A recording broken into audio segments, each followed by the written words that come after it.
بسم اللہ الرحمن الرحیم۔ السلام علیکم ناظرین۔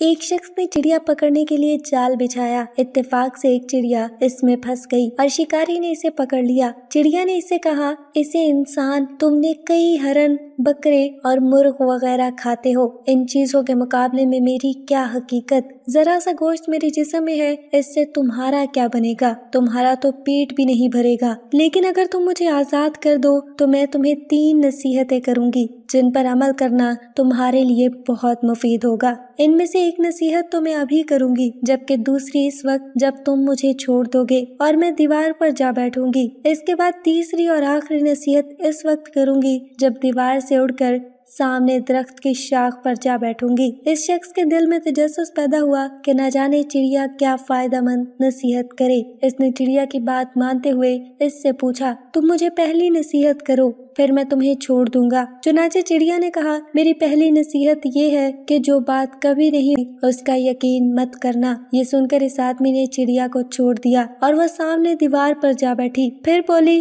میری دوسری نصیحت یہ ہے کہ جو بات ہو جائے اس کا غم نہ کرنا۔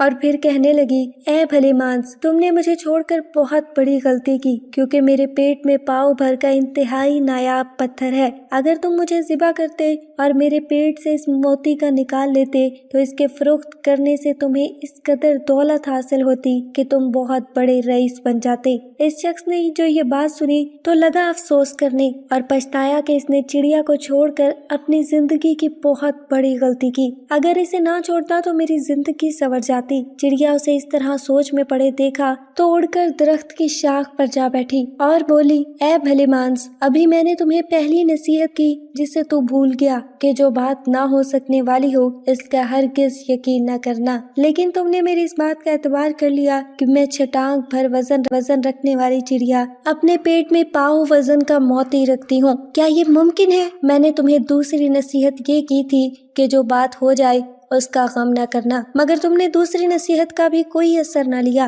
اور غم و افسوس میں مبتلا ہو گئے کہ کام خواہ مجھے جانے دیا۔ تمہیں کوئی بھی نصیحت کرنا بالکل بیکار ہے۔ تم نے میری پہلی 2 نصیحتوں پر کب عمل کیا جو تیسری پر کرو گے؟ تم نصیحت کے قابل ہی نہیں۔ یہ کہتے ہوئے چڑیا پھر سے اڑی اور ہوا میں پرواز کر گئی۔ وہ شخص وہیں کھڑا چڑیا کی باتوں پر غور و فکر کرتے ہوئے سوچوں میں کھو گیا۔ وہ لوگ خوش نصیب ہوتے ہیں جنہیں کوئی نصیحت کرنے والا ہو۔ ہم اکثر اپنے مخلص ساتھیوں اور بزرگوں کی نصیحتوں پر کان نہیں دھرتے اور اس میں نقصان ہمارا ہی ہوتا ہے۔ یہ نصیحتیں صرف کہنے کی باتیں نہیں ہوتی بلکہ دانائی اور دوسروں کے تجربات سے حاصل ہونے والے انمول اثاثے ہیں جو یقیناً ہمارے لیے مشعل راہ ثابت ہو سکتے ہیں اگر ہم ان پر عمل کریں۔